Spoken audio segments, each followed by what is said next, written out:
Neat ಪ್ರಶ್ನೆ ಪತ್ರಿಕೆ leak ವಿಷಯ ಇಟ್ಟುಕೊಂಡು ಕಾಂಗ್ರೆಸ್ ಪ್ರತಿಭಟನೆ ಮಾಡಲು ಹೋಗಿ ಜಗತ್ತಿನ ಮುಂದೆ ಬೆತ್ತಲಾಗಿದೆ. ನೀಟ್ ಪರೀಕ್ಷೆ ಒಂದು ಲೀಕ್ ಆದದ್ದನ್ನು ಸನ್ಮಾನ್ಯ ಈ ದೇಶದ ನಮ್ಮ ನೆಚ್ಚಿನ ಪ್ರಧಾನಮಂತ್ರಿಗಳಾದಂಥ ನರೇಂದ್ರ ಮೋದಿಜಿಯವರು ಸ್ಪಷ್ಟವಾದ ಮಾತುಗಳಲ್ಲಿ ಹೇಳಿದ್ದಾರೆ. ಇದರಲ್ಲಿ ಅಕ್ರಮ ಅನ್ಯಾಯವನ್ನೆಸಗಿದಂಥ ಯಾರೇ ವ್ಯಕ್ತಿಗಳಿದ್ದರೂ,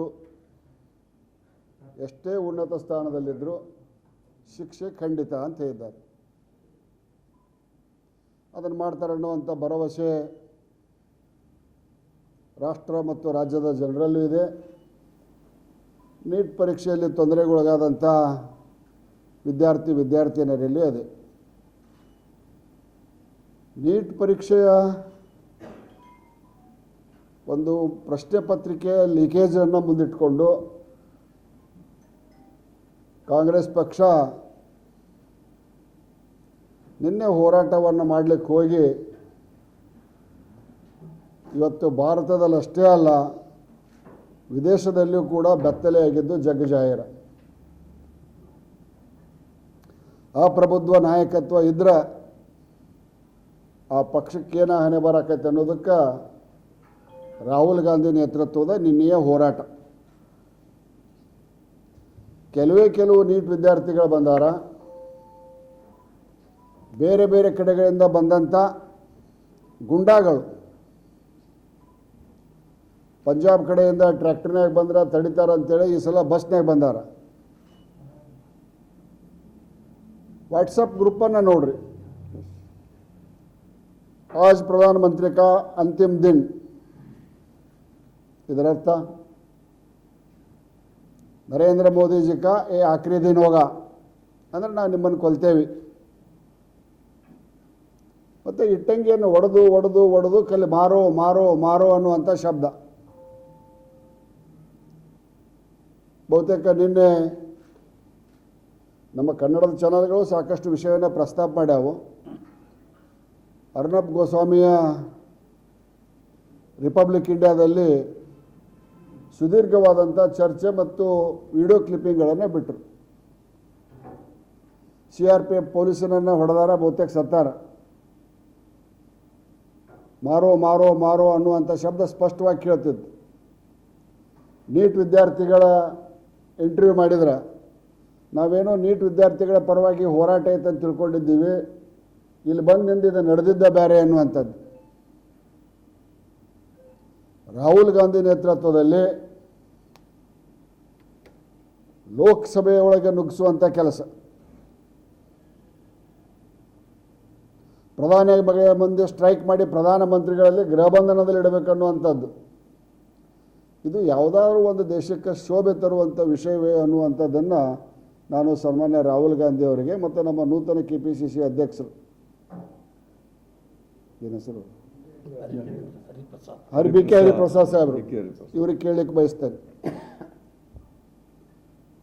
ಇದೊಂದು ಭಾರತವನ್ನು ವಿಭಜನೆ ಮಾಡುವಂಥ ತುಕಡೆ ಗ್ಯಾಂಗಿನ ಹೋರಾಟ. Visuals are very much clear. ನಮ್ಮ BK ಹರಿಪ್ರಸಾದ್ ಹೇಳ್ತಿದ್ರು, RSS ಬೆಟ್ಟಕ್ಕೆ ಬೆಳಗಾವಿ ಆದಾಗ RSS ಬೆಟ್ಟಕ್ಕೆ ಆಗಿಂದ ಒಂದು ಏನಾದ್ರು ದಂಗೆ ಆಕೈತೆ ಅಂತ.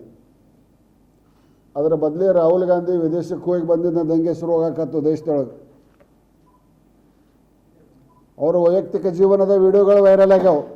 ನಾನು ಅದರ ಬಗ್ಗೆ ಮಾತಾಡೋಕ್ಕೆ ಹೋಗೋದಿಲ್ಲ, ಅದು ಅವರ ವೈಯಕ್ತಿಕ ಜೀವನ. ಆದರೆ ಅದನ್ನು ಮುಚ್ಚಾಕಿ ಇದನ್ನು ಮಾಡಿಕೊಂಡು ಅಥವಾ ದೇಶ ಮತ್ತೊಮ್ಮೆ ವಿಭಜನೆ ಮಾಡಬೇಕಂತೇಳಿ ದೇಶ ವಿಭಜನೆ ಮಾಡಿದ್ದು ಅಂದಿನ ಕಾಂಗ್ರೆಸ್. ಈಗ ಮತ್ತೆ ಅಂಥವ್ರನ್ನ ಹಿಡ್ಕೊಂಡು ದೇಶ ವಿಭಜನೆ ಮಾಡೋಕ್ಕೆ ಕಾಂಗ್ರೆಸ್ ಪಕ್ಷ ಹೊಂಟೈತಿ. ದೇಶದ್ರೋಹಿಗಳಿಗೆ ಬೆಂಬಲವನ್ನು ಕೊಟ್ಟಂಥ ಕಾಂಗ್ರೆಸ್ ಪಕ್ಷದ ನೈತಿಕತೆಯನ್ನು ರಾಷ್ಟ್ರದ ಜನ ಇವತ್ತು ಪ್ರಶ್ನೆ ಮಾಡಕತ್ತಾರ. CBI ತನಿಖೆ ಆಗತ್ತೆ, NIA ತನಿಖೆ ಆಗತ್ತೆ, ಬೇಕಾದ ಏಜೆನ್ಸಿಯಿಂದ ತನಿಖೆಯಾಗಿ ಇದು ರಾಷ್ಟ್ರದ್ರೋಹಿ ವಿಧ್ವಂಸಕ ಕೃತ್ಯ ಅಂತ ಸಾಬೀತಾದ್ರೆ ರಾಹುಲ್ ಗಾಂಧಿ ವಿಪಕ್ಷ ಸ್ಥಾನಕ್ಕೆ ರಾಜೀನಾಮೆ ಕೊಡ್ತಾರಾ ಅಥವಾ ಆ ಸ್ಟ್ರೈಕಿಗೆ ಬೆಂಬಲ ಕೊಟ್ಟು ಭಾಳ ಕಷ್ಟಪಟ್ಟು ಈಗ ತಾನೇ ಮುಖ್ಯಮಂತ್ರಿ ಆದಂಥ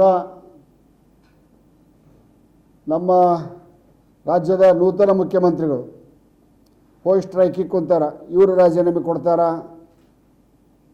ಇಂಥ ಒಂದು ದಂಗೆಯನ್ನು ನೋಡೇ ಇಲ್ಲ ಅಂಥೇಳಿ ಮಾಜಿ ಸಚಿವರಾದಂಥ ಎಚ್ ಕೆ ಪಾಟೀಲ್ ಹೇಳಿದರು. ವಿದ್ಯಾರ್ಥಿಗಳ ಮೇಲೆ ಇಂಥ ದೌರ್ಜನ್ಯವನ್ನು ನಾನು ಜೀವನದಲ್ಲಿ ನೋಡಿಲ್ಲ ಅಂತ ಹೇಳಿದೆ. ನಿನ್ನೆ ಯಾವುದೋ ಒಂದು ಫೇಸ್ಬುಕ್ನಾಗ ಬಂತು, ಅದು ನಿನ್ನೆ ನೋಡಿದೆ. ಇವರು ರಾಜಕೀಯದಿಂದ ನಿವೃತ್ತರಾಕಾರ, ತನಿಖೆಯ ಫಲಿತಾಂಶ ಬಂದಿಂದ ಇದಕ್ಕೆ ಬೆಂಬಲ ಕೊಟ್ಟಂಥ ವ್ಯಕ್ತಿಗಳ ರಾಜಕೀಯ ಹಣೆಬರ ಏನು ಅನ್ನೋದನ್ನು ಈ ರಾಷ್ಟ್ರದ ಮತ್ತು ಈ ರಾಜ್ಯದ ಜನ ತೀರ್ಮಾನ ಮಾಡ್ತಾರೆ. ಮತ್ತೊಮ್ಮೆ ಸಾಬೀತಾಗಿದೆ, ರಾಹುಲ್ ಗಾಂಧಿ ನೇತೃತ್ವದಲ್ಲಿ ಭಾರತವನ್ನು ವಿಭಜಿಸುವಂಥ ಶಕ್ತಿಗಳಿಗೆ ಕುಮ್ಮಕ್ಕ ಕೊಡುವಂಥದ್ದು. ಯಾವ್ಯಾವ ಜಿಲ್ಲೆ ಪಕ್ಷದ ಅಧ್ಯಕ್ಷ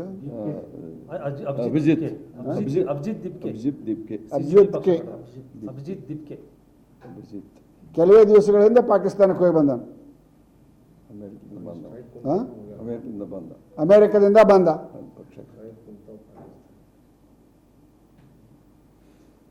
ಇದೇ ನಮ್ಮ ಮಂತ್ರಿಗಳು ಯಾರು, ಧರ್ಮೇಂದ್ರ ಪ್ರಧಾನ್ ಬಗ್ಗೆ ಅಪಾರ ಗೆಳೆತನ ಇಟ್ಕೊಂಡಿದ್ದ. ಇವರು ಒಂದು 2-3 ಇನ್ಸ್ಟಿಟ್ಯೂಷನ್ ಕೊಟ್ಟಿದ್ದಕ್ಕೆ, ಅವನು ತೆಗೆದಿದ್ದಕ್ಕೆ ಈಗ ಧರ್ಮೇಂದ್ರ ಪ್ರಧಾನ ಕೆಟ್ಟಾಗ್ಬಿಟ್ಟ. ಇಲ್ಲಿ ದಂಧೆ ಮಾಡಕ್ಕೆ ಹಚ್ಚಿದ್ರು. ಒಬ್ಬ ಹೋಗಿ ಐಸ್ ಕ್ರೀಮ್ ತಿನ್ನಕತ್ತಾನ, ಒಬ್ಬ ಹೋಗಿ ಬರ್ಗರ್ ತಿನ್ನಕತ್ತಾನ, ಇನ್ನೊಬ್ಬ ಕೈ ಮಾಡಿ ತೋಡ್ಸಕತ್ತಾನ, ಹಸಿರಂಗಿ ಹಾಕೊಂಡು ಅಲ್ಲಿ ನಿಂತಾರ ನೋಡಿ, ಹೊಡೀರಿ ಮಾರೋ ಮಾರೋ ಮಾರೋ ಅಂತೇಳಿ. ಇದು ವಿದ್ಯಾರ್ಥಿಗಳ ದಂಗೆ ಅಂತ ಯಾರು ನಂಬ್ತಾರ?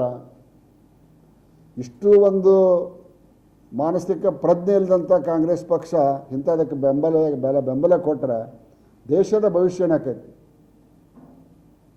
ನಾನು ಒಂದು ಮಾತನ್ನು ಹೇಳಕ್ಕೆ ಇಚ್ಛೆ ಪಡ್ತೇನೆ. ಸ್ವತಂತ್ರ ಸಂಗ್ರಾಮಕ್ಕಾಗಿ ಪ್ರಾಣ ಬಲಿದಾನವನ್ನು ಕೊಟ್ಟಂಥ ವ್ಯಕ್ತಿಗಳನ್ನ ನೆನಪು ಮಾಡ್ಕೋರಿ.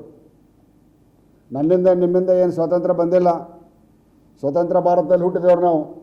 ಆ ಸ್ವತಂತ್ರ ಬರಬೇಕಾದಂಥ ತ್ಯಾಗ ಬಲಿದಾನ ಮಾಡಿದಂಥ ಸುಭಾಷ್ ಚಂದ್ರ ಬೋಸ್ ಇರ್ಬೋದು, ಭಗತ್ ಸಿಂಗ್ ಇರ್ಬೋದು, ಲಾಲಾ ಲಜಪತ್ ರಾಯ್ ಇರ್ಬೋದು, ತ್ಯಾಗ ಬಲಿದಾನವನ್ನು ಮಾಡಿದಂಥ ವ್ಯಕ್ತಿಗಳನ್ನು ಗಮನದಲ್ಲಿ ಇಟ್ಕೊಂಡು ದೇಶಭಕ್ತಿಯನ್ನು ಕಾಂಗ್ರೆಸ್ ಪಕ್ಷ ಕಲಿಬೇಕು. ಇಂಥದಕ್ಕೆ ಅವಕಾಶ ಇಲ್ಲ. ಪಾಕಿಸ್ತಾನಕ್ಕೆ ಸ್ವತಂತ್ರ ಬೇಕಂತ ಘೋಷಣೆ ಐತಿ, ಇದು ನೀಟದೊಳಗೆ ಬರ್ತೈತೆ. ಅವರ ಘೋಷಣೆ ಪಾಕಿಸ್ತಾನಕ್ಕೆ ಸ್ವತಂತ್ರ ಬೇಕಂತ. ಪಾಕಿಸ್ತಾನ ಅಲ್ಲ, ಕಾಶ್ಮೀರಕ್ಕೆ ಸ್ವತಂತ್ರ ಬೇಕಂತ. ಕಾಶ್ಮೀರ ಖುಲ್ಲಾನೇ ಐತೆ ಅಲ್ಲಿ. ಆರ್ಟಿಕಲ್ 370 ತೆಗೆದಿಂದ ನೋಡ್ರಿ, ನಿಮ್ಮ ಗದಗಿನ ಪೇಟೆನ್ಕಿಂತ ಮಂದಿ ಅಲ್ಲಿ ಕಾಶ್ಮೀರದಾಗ ಅದಾರ, ಪೇಲ್ಗಾಂವ್ದಾಗ ಅದಾರ, ದಾಲ್ ಸರೋವರದಾಗ ಅದಾರ. 4-5 ಶಾಸಕರಿಗೆ ಮನೆ ಹೋಗಿ ಬಂದ್ರೆ ಕಾಶ್ಮೀರಕ್ಕೆ. ನಾವು ಕಾಶ್ಮೀರ ಟೂರ್ ಹೋಗ್ಬೇಕಂತಿದ್ವಿ. ಹೆಂಗೈತೆ ಅಂದ್ರೆ ಬೆಂಗಳೂರಿಗಿಂತ ಗದ್ದಲೈತೆ ಕಾಶ್ಮೀರ ಅಂತ ಹೇಳಿದ್ರು. ಅಷ್ಟು ಶಾಂತ ಐತಿ. ಅಂಥ ಕಾಶ್ಮೀರಕ್ಕೆ ಸ್ವತಂತ್ರ ಬೇಕಂತ. ಇದು ನೀಟ್ ಪ್ರಶ್ನೆಗಳು, ಇದು ಒಂದು ಪ್ರಶ್ನೆ ಇತ್ತೇನೆ ಕೇಳಬೇಕಾಗತ್ತೆ. ಇಂಥ ಕಾಂಗ್ರೆಸ್ ಪಕ್ಷದಿಂದ ದೇಶ ಉದ್ಧಾರ ಆಗೋದಿಲ್ಲ. ದೇಶದ್ರೋಹಿಗಳಿಗೆ ಬೆಂಬಲವನ್ನು ನೀಡ್ತಿರ್ತಕ್ಕಂಥ ಕಾಂಗ್ರೆಸ್ ನಾಯಕರ ತಮ್ಮ ಮನಸ್ಥಿತಿಯನ್ನು ಬದಲಾವಣೆ ಮಾಡಿಕೊಂಡು ದೇಶ ಪ್ರೇಮವನ್ನು ಸ್ವಲ್ಪ ಬೆಳಗಿಸ್ಕೋಬೇಕಂತೇಳಿ ನಾನು ಮನವಿಯನ್ನು ಮಾಡ್ತೇನೆ. ಲತಾ ಮಂಗೇಶ್ಕರ್ ಹಾಡಿದೆಯಲ್ಲ, ಏ ಮೇರೆ ವತನಕ್ಕೆ ಲೋಗೋ, ಅದನ್ನು ದಿವಸ ಒಂದು ಸರಿ ಕೇಳಿ ಕಾಂಗ್ರೆಸ್ನವ್ರು.